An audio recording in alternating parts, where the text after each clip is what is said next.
সবাই? নিশ্চয়ই সবাই খুব ভালো আছে, সুস্থ আছে। আমিও ভালো আছি অবশ্যই। আর সবথেকে বড় কথা, এই 4 দেওয়ালে বন্দি হয়ে আছি এখনও পর্যন্ত। এইভাবে কতদিন থাকতে হবে সেটাও এখনও জানি না, কারণ কাজ এখনও চলছে। আর মিস্ত্রিদের কথা জানোই তো, বলবে যে 5 দিন লাগবে, কিন্তু তোমাকে হাতে ধরে রাখতে হবে 10 দিন লাগবে। সেটাই হচ্ছে অবস্থা এখন। কালকে মিস্ত্রিরা কাজ করেনি, পয়লা বৈশাখ ছিল বলে গেছিল আসবে, তারপরেও আসে নাই। ঠিক আছে, আজকে সকালে তো 9টার মধ্যে রান্নাঘর ছেড়ে দিতে হচ্ছে কোনো রকমের রান্নাবান্না করে। এই যে দেখো, ওই যে ওইখানে সব বের করে এনে রেখেছি, রান্না করে যতটুকু পেরেছি, মানে একবেলার মতো, বা চেষ্টা করেছি দুবেলা রান্নাটাই করে নিতে। ওই দিয়ে আর কি দুবেলা চালিয়ে নিতে হবে, হোক আর না হোক ওটা দিয়ে দুবেলা চালাতে হবে, কারণ রান্নাঘরে আজকে ঢুকতেই পারবো না। এই বেলা 12টার পরে তো আর ঢুকতেই পারবো না, যেটুকু যা করেছি সেটা দিয়ে দুবেলা খেতে হবে। আর আজকে আসবে হচ্ছে আমার মা। সেদিনে যে চোখ অপারেশন হলো, চোখ অপারেশন হওয়ার পরে আজকে চেক আপ হচ্ছে। চেক আপ করে ওখান থেকে বেরিয়ে গেছে, ফোন করেছিল, এখনই গাড়ি করে আসছে তো বেরিয়ে গেছে। এখন বাজছে 10:30, 11:30, 12টা, 12:30টার মধ্যে হয়তো বাড়িতে পৌঁছে যাবে। এখন বাজছে দুপুর 12টা। মেয়ে স্নান করে নিয়েছে, স্নান করে দেখো এইখানে উঠে পড়েছে। আজকে আমার অপরাজিতা গাছে প্রথম ফুল ফুটেছে, মানে কালকেই দেখেছিলাম সন্ধ্যাবেলায় যে কুড়ি হয়েছে, তবু আমি দেখিনি, ওর পাপা দেখেছিল, দেখে আমাকে দেখালো ওই দেখো কুড়ি হয়েছে। প্রথমে বলছে যে কী রঙের ফুল জানো, আমি কী জানি, তা তো জানি না। বলছে ওই দেখো, আমি দেখছি সাদা। আমি বলছি ভালো তো, সুন্দর তো। বলছে নীল হলে বেশি ভালো হতো। সেটা তো অবশ্যই হতো, কিন্তু গাছের প্রথম ফুল আজকে গোপালকে দেওয়া হয়েছে।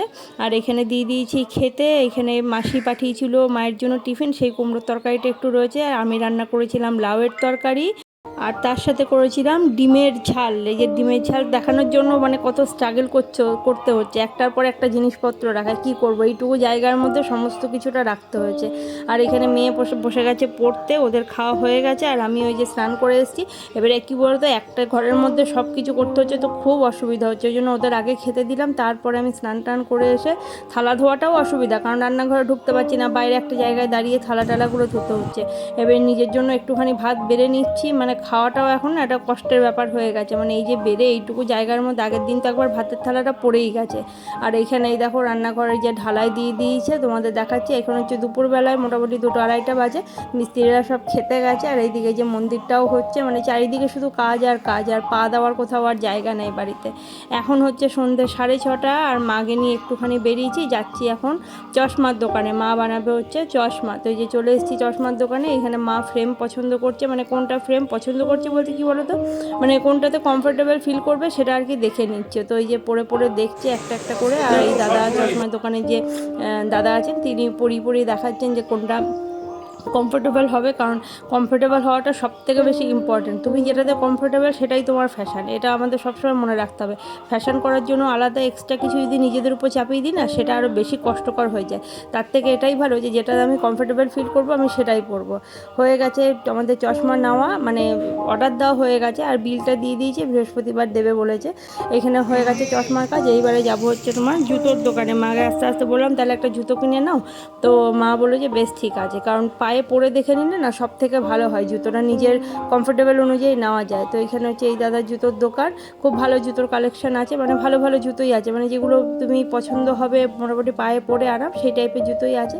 তো এখানে যে অন্য একজন নিচ্ছে, আর তার সাথে আমি দাঁড়িয়ে রয়েছি, আর মা দেখছে।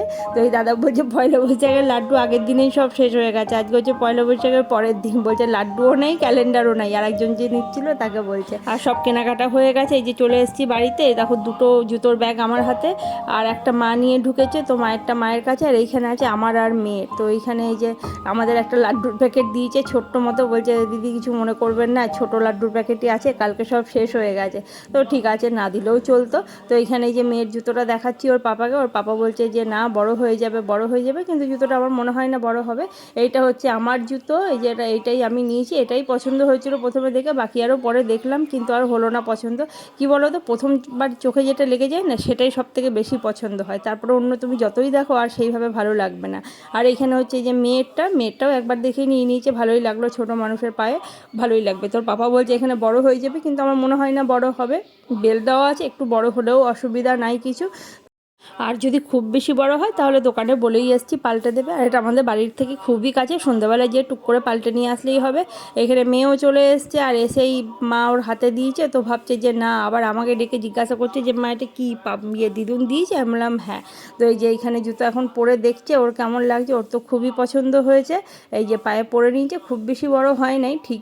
আর আমাদের এখানে পাড়ায় বাসন্তী পুজোর মেলা বসেছে একদম বাড়ির পাশেই, তো সেখানে গেছিলো মায়ের সাথে, মানে ওর দিদুনের সাথে।